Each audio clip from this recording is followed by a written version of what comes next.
Bonjour à tous, aujourd'hui nous allons étudier les degrés de l'adjectif. Alors, que sont les degrés de l'adjectif? Il faut savoir que l'on peut faire varier l'intensité de l'adjectif, la température de l'adjectif, grâce à des adverbes ou à des petits préfixes.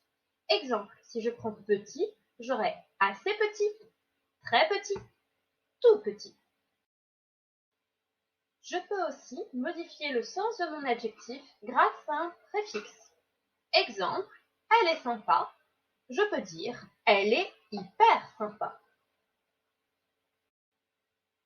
Le comparatif est un cas des degrés de l'adjectif. Il permet, comme son nom l'indique, de comparer, de rapprocher deux éléments. Pour rapprocher ces deux éléments, on utilisera l'élément que. Exemple, Pierre est plus grand que Marie. Il existe différents types de comparatifs. Exemple, le comparatif de supériorité. Pierre est plus grand que Marie. Nous avons aussi le comparatif d'égalité. Pierre est aussi grand que Marie. Et enfin, le comparatif d'infériorité. Pierre est moins grand que... Le superlatif, quant à lui, correspond au degré le plus fort de l'adjectif. Il permet de distinguer un élément dans un ensemble. Exemple, Pierre est le plus grand de la famille. Comme pour le comparatif, il y a différents types de superlatifs.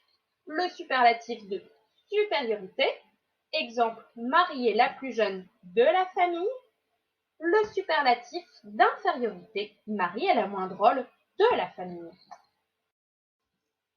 Un superlatif va être dit relatif lorsqu'il permet de distinguer un élément dans une catégorie. Exemple, Marie est la plus jeune de la famille. On utilisera toujours le plus de ou le moins de. Il est dit absolu lorsqu'on utilise juste un adverbe d'intensité. Exemple, Marie est très... Et voilà, nous avons fini pour aujourd'hui. J'espère à très vite.